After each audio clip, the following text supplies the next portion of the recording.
காசாவினுடைய பெரும்பகுதி வெள்ளத்திலே மூழ்கி இருக்கிறது. அவர்களுடைய கூடாரங்கள் வெள்ளத்திலே அடித்து செல்லப்பட்டிருக்கிறது.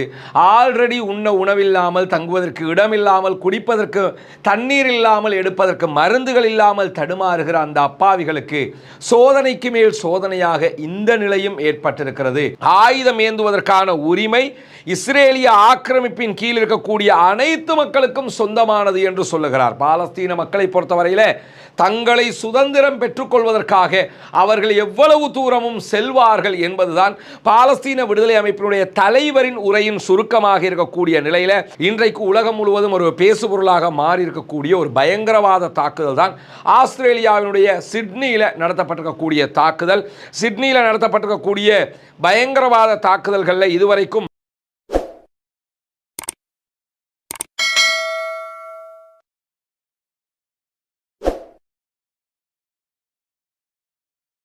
அன்பிற்கினிய சகோதர சகோதரிகளே, நம் அனைவர் மீதும் ஏக இறைவனுடைய அமைதியும் கருணையும் உண்டாகட்டுமாக என்கிற பிரார்த்தனைகளோடு பாலஸ்தீனத்தினுடைய காசா பகுதிகளில் இஸ்ரேலிய ஆக்கிரமிப்பு இராணுவம் நடத்தி வந்த 2 ஆண்டுகளுக்கு மேலான யுத்தம் தற்போது யுத்த நிறுத்தமாக மாற்றப்பட்டிருக்கக்கூடிய சூழலில் யுத்த நிறுத்தம் ஏற்பட்டு 65வது நாளில் காசாவிலே என்ன நடக்கிறது என்கிற செய்திகளை தான் நம்ம பார்க்க இருக்கிறோம்.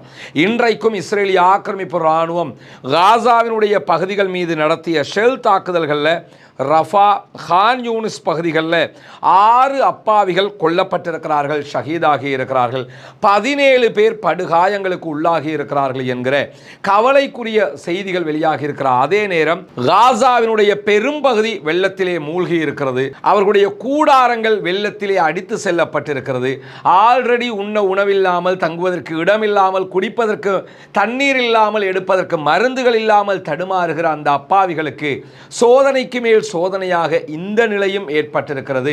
ஒரு மாபெரும் கவலைக்குரிய நிகழ்வாக மாறி இருக்கிறது. எனவே சகோதரர்களே, அந்த மக்களுக்காக தொடர்ந்தும் பிரார்த்தனை செய்ய மறந்து விடாதீர்கள் என்கிற கோரிக்கைகளோடு காசா பகுதியில் இருக்கக்கூடிய பாலஸ்தீன விடுதலை அமைப்பினுடைய தலைவர் டாக்டர் ஹலீல் அல் ஹையா அவர்கள் இன்றைக்கு ஒரு முக்கியமான உரையாற்றி இருக்கிறார். குறிப்பாக பாலஸ்தீன விடுதலை அமைப்பு உருவாக்கப்பட்டு 38வது ஆண்டு நிறைவையொட்டித்தான் பாலஸ்தீன விடுதலை அமைப்பினுடைய தலைவர் டாக்டர் ஹலீல் அல் ஹையா அவர்கள் இந்த உரையை ஆற்றியிருக்கிறார். அந்த உரையில் பாலஸ்தீன விடுதலை அமைப்பும் அதனுடைய ஆயுதங்களும் சர்வதேச சட்டங்களால் உத்தரவாதம் அளிக்கப்பட்டிருக்கக்கூடிய ஒரு சட்டபூர்வமான உரிமை, அதனை கீழே வைப்பதற்கு நாங்கள் தயாரில்லை என்பதை அழுத்தம் திருத்தமாக சொல்லியிருக்கிறார். ஏன்னா காசா உள்ளிட்ட பாலஸ்தீனத்தினுடைய பகுதிகள், அதே போன்று இன்றைக்கு இஸ்ரேல்னு எதெல்லாம் இருக்குதோ அது எல்லாமே பாலஸ்தீனம் என்கிற தேசம். அந்த தேசத்தை அபகரித்து தான் இஸ்ரேல் என்கிற ஒரு நாடு உருவாக்கப்பட்டிருக்கிறது. அபகரித்தவர்களே தங்களை ஒரு அரசாங்கமாக அறிவித்துக் கொண்டு இன்றைக்கு ஆயுதங்களை உற்பத்தி செய்து அப்பாவிகள் மீது இவ்வளவு தாக்குதல்களை நடத்தும் போது தங்களுடைய நாட்டை பாதுகாப்பதற்காக நிற்கக்கூடியவர்கள், இது எங்கள் பூமி, அதனை நாங்கள் பாதுகாப்போம், அது சர்வதேச உரிமையும் கூட என்பதைத்தான் இன்றைக்கு பாலஸ்தீன விடுதலை அமைப்பு உருவாக்கப்பட்டு 38வது ஆண்டு நிறைவு நிகழ்விலே பாலஸ்தீன விடுதலை அமைப்பினுடைய தலைவர் டாக்டர் ஹலீல் அல் ஹையா அவர்கள் நினைவு கூறியிருக்கக்கூடிய சந்தர்ப்பத்தில் ஆயுதம் ஏந்துவதற்கான உரிமை இஸ்ரேலிய ஆக்கிரமிப்பின் கீழ் இருக்கக்கூடிய அனைத்து மக்களுக்கும் சொந்தமானது என்று சொல்லுகிறார். பாலஸ்தீன மக்களை பொறுத்தவரையில தங்களை சுதந்திரம் பெற்றுக்கொள்வதற்காக அவர்கள் எவ்வளவு தூரமும் செல்வார்கள் என்பதுதான் பாலஸ்தீன விடுதலை அமைப்பினுடைய தலைவரின் உரையின் சுருக்கமாக இருக்கக்கூடிய நிலையில் காசா பகுதியை நிர்வகிப்பதற்கு சுயாதீனமான பாலஸ்தீன மக்களையே கொண்ட ஒரு குழுவை உடனடியாக நியமியுங்கள் என்கிற கோரிக்கை விடுத்திருக்கிறார். அப்படி அவர்கள் நியமிக்கப்பட்டு பாலஸ்தீன மக்களிடத்தில் பாலஸ்தீனத்தின் அதிகாரம் கொடுக்கப்படுமாக இருந்தால் அவர்களிடத்தில் எங்களுடைய ஆயுதங்களை ஒப்படைத்துவிட்டு நாங்கள் மௌனிப்பதற்கு தயாராக இருக்கிறோம் என்பதையும் இன்றைக்கும் அழுத்தம் திருத்தமாக சொல்லியிருக்கிறார் டாக்டர் ஹலீல் அல் ஹையா என்கிற செய்திகள் வெளியாகி இருக்கக்கூடிய சந்தர்ப்பத்தில் தான் இன்றைக்கு உலகம் முழுவதும் ஒரு பேசுபொருளாக மாறி இருக்கக்கூடிய ஒரு பயங்கரவாத தாக்குதல் தான் ஆஸ்திரேலியாவினுடைய சிட்னியில் நடத்தப்பட்டிருக்கக்கூடிய தாக்குதல். சிட்னியில் நடத்தப்பட்டிருக்கக்கூடிய பயங்கரவாத தாக்குதல்களில் இதுவரைக்கும் 12 பேர் கொல்லப்பட்டிருக்கிறார்கள். 2 போலீஸ் அதிகாரிகள் உட்பட 10க்கும் மேற்பட்டவர்கள் படுகாயம் அடைந்திருக்கிறார்கள் என்கிறது ஆஸ்திரேலியாவினுடைய லோக்கல் லோக்கல் மீடியாக்கள். இவ்வளவு பெரிய பயங்கரவாத தாக்குதல்கள் இன்றைய தினம் சிட்னியில் நடத்தப்பட்டிருக்கிறது. கண்டனத்திற்குரியது, ஏற்றுக்கொள்ள முடியாதது. எக்காரணம் கொண்டும் இந்த தாக்குதல்களை யாரும் அங்கீகரிக்கவோ ஆதரிக்கவோ முடியாது. ஏன்னா எந்த மதத்தை சேர்ந்தவர்களாக இருந்தாலும், எந்த இனத்தை சேர்ந்தவர்களாக இருந்தாலும் அநியாயமாக யாரையும் கொள்வதற்கு யாருக்கும் அதிகாரம் கிடையாது என்பதை நாம் புரிந்து கொள்ள வேண்டும். இந்த நிலையில தான் ஷபாத் அமைப்பு நடத்திய அவர்களுடைய யூத வழிபாட்டு பிரார்த்தனை நிகழ்வுல 2000க்கு மேற்பட்டோர் கலந்து கொண்டிருக்கிறார்கள். அந்த நிகழ்வுல தான் 4 பேர் கொண்ட பயங்கரவாத குழு ஒன்று தாக்குதல்களை நடத்தி இருக்கிறது. அதில் 3 பேர் இதுவரைக்கும் கொல்லப்பட்டிருக்கிறார்கள் என்கிற செய்திகளை சிட்னியினுடைய லோக்கல் மீடியாக்கள் சொல்லுகிற அதே நேரம் ஒருவன் படுகாயம் அடைந்து அதிதீவிர சிகிச்சை பிரிவில் போலீஸ் கண்காணிப்பில் மருத்துவம் பெற்று வருகிறான் என்கிற செய்திகளும் வெளியாகி இருக்கிறது. இந்த நிகழ்வு சர்வதேச இஸ்லாமிய அமைப்புகளால் கண்டிக்கப்பட்டிருக்கிறது. அமைதியை விரும்பக்கூடிய அத்தனை மக்களும் இதனை கண்டிக்கிறார்கள் என்கிற நிலையில ஆஸ்திரேலியாவினுடைய நேஷனல் இமாம் கவுன்சில் உடனடியாக இதற்கு தன்னுடைய எதிர்ப்பையும் கண்டனத்தையும் வெளியிட்டிருக்கிறது. நியூ சவுத் வேல்ஸ் இமாம் கவுன்சில் உடனடியாக தன்னுடைய எதிர்ப்பையும் கண்டனத்தையும் வெளியிட்டிருக்கிறது. ஆஸ்திரேலியன் முஸ்லிம் சொசைட்டி உடனடியாக இதற்குரிய கண்டனங்களையும் எதிர்ப்பையும் வெளியிட்டிருக்கிறார். அதே நேரத்தில் சிட்னியினுடைய பேண்டி பகுதிகளில் நடைபெற்ற இந்த துப்பாக்கிச் சூடு கொடூரமானது, ஏற்றுக்கொள்ள முடியாதது என்று தன்னுடைய கண்டன அறிக்கையில் இந்த 3 இஸ்லாமிய அமைப்புகளும் சொல்லியிருப்பது மட்டுமல்லாமல் ஆஸ்திரேலிய சமூகத்துக்கு மத்தியில் வன்முறைகளுக்கும் குற்றங்களுக்கும் இடமளிக்க முடியாது, இவர்களுக்கு அதிகபட்ச தண்டனை வழங்கப்பட வேண்டும், இவர்களுக்கு பின்னால் இருப்பவர்கள் யார் என்பதெல்லாம் கண்டறியப்பட வேண்டும் என்பதுதான் இன்றைக்கு இந்த 3 முக்கியமான ஆஸ்திரேலிய அமைப்புகளும் வெளியிட்டிருக்க அறிக்கையில் தெரிவிக்கப்பட்டிருக்கக்கூடிய மிக முக்கியமான செய்தியாக இருக்கிறது. ஷபாத் அமைப்பை பொறுத்தவரையில் யூதர்களுடைய ஒரு முக்கியமான அமைப்பு. சர்வதேச அளவில் அவர்கள் மதத்தலங்களை நிறுவக்கூடிய ஒரு அமைப்பாக வைத்திருக்கிறார்கள். யூத மதத்தை சேர்ந்தவர்கள் நடத்திய இந்த வழிபாட்டு நிகழ்வில் நடத்தப்பட்டிருக்கக்கூடிய இந்த தாக்குதல் ஒரு காலம் ஏற்றுக்கொள்ள முடியாதது, வன்முறையை தூண்டக்கூடியது, தீவிரவாத செயல்பாடு என்பதில் எல்முனை அளவுக்கும் எந்த விதமான சந்தேகமும் இல்லை. எனவே இப்படிப்பட்ட பயங்கரவாதிகள் உடனடியாக தண்டனைக்கு உட்படுத்தப்பட வேண்டியவர்கள். ஏன்னா வன்முறையை நம்ம ஒரு காலம் கையில் எடுக்கவும் கூடாது, ஆதரிக்கவும் கூடாது. ஒரு மனிதனை வாழ வைத்தவன் முழு மனித சமூகத்தையும் வாழ வைத்தவன் ஆவான் என்கிறது திருமறை குர்ஆன். எனவே குர்ஆனுடைய வழிகாட்டுதல்களை தான் நாம் பின்பற்ற வேண்டும். அதனைத்தான் நாம் மக்களுக்கு மத்தியிலே பிரச்சாரமும் செய்ய வேண்டும். ஒரு மனிதன் கஷ்டத்தில் இருக்கிறானா ஓடி சென்று உதவுங்கள், துன்பப்படுகிறானா அவனை காப்பாற்ற முனையுங்கள். மற்றபடி அவனுக்கு எதிராக வன்முறையை தூண்டுகிற காரியத்தை யார் செய்தாலும், எந்த மதத்தின் பேரில் செய்தாலும், எந்த கொள்கை கோட்பாட்டின் பேரில் செய்தாலும் அது பயங்கரவாதம், தீவிரவாதம், அதை ஏற்றுக்கொள்ள முடியாது என்பதை நாம் உளப்பூர்வமாக எப்போதும் ஏற்றுக்கொண்டு வழி நடக்க வேண்டும் என்கிற செய்திகளோடு நேற்றைய தினம் நம்முடைய வீடியோவில் பாலஸ்தீன விடுதலை அமைப்பினுடைய 2ஆம் கட்ட தளபதி ஒருவர் கொல்லப்பட்டிருக்கிறார் என்கிற செய்திகளை இஸ்ரேலிய ஆக்கிரமிப்பு இராணுவமும் அரசாங்கமும் அறிவித்திருக்கிறது. பாலஸ்தீன விடுதலை அமைப்பு அதை பற்றி எந்த கருத்துக்களையும் இதுவரை சொல்லவில்லை என்று சொல்லியிருந்தோம். இன்றைக்கு பாலஸ்தீன விடுதலை அமைப்பு தங்களுடைய 2ஆம் கட்ட தளபதிகளில் ஒருவர் கொல்லப்பட்டிருக்கிறார் என்பதை ஒப்புக்கொண்டு அறிவித்திருக்கிறது. பாலஸ்தீன விடுதலை அமைப்பினுடைய மூத்த இராணுவ பிரமுகராக இவர் செயல்பட்டிருந்தார். இவர்தான் கமாண்டராகவும் செயல்பட்டிருக்கிறார். குறிப்பாக பாலஸ்தீன விடுதலை அமைப்பினுடைய ஆயுத களஞ்சியத்திற்கு பொறுப்பாளர்களில் இவரும் முக்கியமான ஒருவர். அக்டோபர் 7க்கு முன்பதாக பாலஸ்தீன விடுதலை அமைப்பினுடைய பல செயல்பாடுகளை முன்னின்று வழிநடத்தியவரும் இவர்தான் என்கிற செய்திகளும் இன்றைக்கு வெளியாகி இருக்கிறது. இஸ்ரேலிய ஆக்கிரமிப்பு இராணுவத்தினுடைய தாக்குதல்களில் இவர் கொல்லப்பட்டிருக்கிறார் என்கிற செய்திகளுக்கு மத்தியில் பாலஸ்தீனத்துக்கு உள்ள காசாவுக்குள்ள தேவையான உணவுகளோ மருந்துகளோ ரஃபா பார்டர் வழியாக செல்லாமல் இருக்கிறது. ரஃபா பார்டர் முழுமையாக திறக்கப்படாத ஒரு சூழல் இருக்கிறது.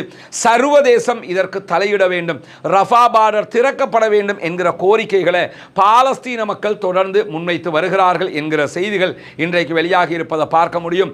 தொடர்ந்தும் இணைந்திருங்கள். இலங்கையினுடைய நாலா பக்கங்களின் வெள்ளத்தினால் மக்கள் பாதிக்கப்பட்டிருக்கக்கூடிய சூழலில் அவர்களுக்கு தேவையான உதவி ஒத்தாசைகள், அவர்களுக்கு தேவையான நிவாரணங்களை வழங்குகிற பணியில் நம்ம செயல்பட்டு கொண்டிருக்கிறோம் என்பது உங்களுக்கு தெரியும். அதனால தான் இந்த காசா பற்றிய வீடியோக்களை முடிஞ்ச வரைக்கும் தருவதற்கு முயற்சி செய்து கொண்டிருக்கிறோம். மிக முக்கியமான செய்திகளை உங்களுக்கு மத்தியிலே கொண்டு வந்து தந்து கொண்டிருக்கிறோம். பாலஸ்தீனம் வெற்றி பெற வேண்டும், பாலஸ்தீனம் சுதந்திரம் அடைய வேண்டும், பாலஸ்தீன மக்களும் நம்மை போன்ற நிம்மதியானவர்களாக மாற வேண்டும், வாழ வேண்டும் என்கிற உயரிய பிரார்த்தனைகளோடு நாங்கள் ஒவ்வொருத்தருக்கும் வீட்டுக்கு தேவையான சட்டிபானை அந்த செட் ஒன்று கொடுக்குறோம். ப்ரஷ், அதே மாதிரி வைப்பர், இதெல்லாம் சேர்ந்து ஒரு ஃபுல் பேக் தான் 600 ஃபேமிலிக்கு இங்கே கொடுக்கப்படும். நாங்கள் இதெல்லாம் செய்யறதுக்கான ஒரே காரணம் என்னன்னு கேட்டால், ரசூலுல்லாஹி ஸல்லல்லாஹு அலைஹி வஸல்லம் சொன்னாங்க, இஸ்லாம்ங்கிறதே பிறர் நலம் நாடுவது தான், அடுத்தவங்களுக்கு உதவி செய்யறதுக்கு பேர் தான் இஸ்லாம்.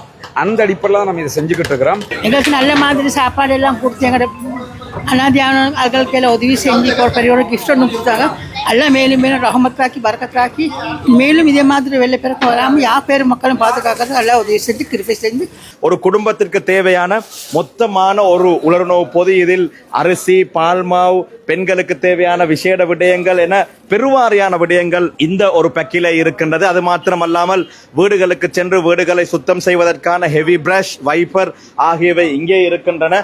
அதே போன்று அதோ நீங்கள் பார்ப்பீர்களாக இருந்தால் அவர்கள் சமைத்து உண்பதற்கான சட்டி செட் ஒன்று முழுமையாக, அதாவது சமையலறை உபகரணங்கள் இன்று மிகப்பெரிய பற்றாக்குறையாக இருக்கின்றது, அங்கே அதுவும் இருக்கின்றது. இப்படி அனைத்தையும் ஏற்பாடு செய்து இந்த மக்களை சந்தோஷமாக இன்றைய நாளிலே அனுப்பி வைப்பதற்கான ஏற்பாடுகள். කෙනෙකු බඩගින්නේ සාගින්නේ කුසගින්නේ ඉන්න අවස්ථාවක ඔහුට පිහිටවීම තමයි උතුම් වූ ක්‍රියාවක් කියලා නබිතුමාණන් සඳහන් කරලා තියෙනවා. ඒ නිසා අපිට පුළුවන් විදියට බොහෝ දුරට දැන් අද හෙට මිනිස්සු ඒගොල්ලන්ගේ ගෙවල් ඔක්කොම හොදලා එතන ගෙවල් වලට යලි පදිංචි වීමට බලාපොරොත්තුවෙන් ඉන්න මේ අවස්ථාවේදී අපිට පුළුවන් ආකාරයට ගෙදරට ගිහිල්ලා උයලා පිහලා කන්න පුළුවන් තත්වයකට කුස්සියට අවශ්‍ය කරන කිචන් ඇක්සසරීස්, ඒ වගේම අත්‍යවශ්‍ය භාණ්ඩ වටිනා එක ආහාර මල්ලක්, පෝෂණ මල්ලක් අපි ලබා දීම තමයි මෙතන සිද්ධ වෙන්නේ. மாஷா அல்லாஹ் பெரியவன். 2 ரகாத் தொழுது துவா கேட்ட யா அல்லாஹ் என்னைய நோண்டியாக்காதே, நான் இந்த ஒரு விஷயம் பாரமா எடுத்தேன்டா, இது கடைசி மட்டும் என்னை செய்ய தாண்டி நான் துவா கேட்டு இன்ஷா அல்லாஹ் ஸ்டார்ட் பண்ணிட்டேன். இன்றைக்கு மட்டும் இன்னும் இன்ஷா அல்லாஹ் செஞ்சு கொண்டிருக்கிறேன். அடுத்தது வந்து புஸ்தம் கொடுக்குற விஷயமும் இருக்கு, நான் மிச்சம் வேலை இருக்கு, அவங்களோட ஏழு மட்டும் இன்ஷா அல்லாஹ் செஞ்சு கொண்டிருக்கேன். அல்ஹம்துலில்லாஹ் இவர் வச்சிருக்க டீம், கொழும்புல யார்ட்டையுமே இந்த டீம் இல்லை. நேற்று இங்கேருந்து கெலியோயோ போய் ஃபுல்லாக சமைச்சு எல்லா ஒர்க்கும் இவங்க தான் பண்ணுறாங்க. அல்ஹம்துலில்லாஹ் இவருக்கும் இங்கே ஃபேஸ் காட்டாத நிறைய சகோதரர்கள் இருக்காங்க. அத்தனை பேரும் இங்கே ஒர்க் பண்ணுறாங்க. சிங்கள, முஸ்லீம், ஹிந்து, கிறிஸ்டியானி எல்லா சகோதரர்களும் இருக்காங்க.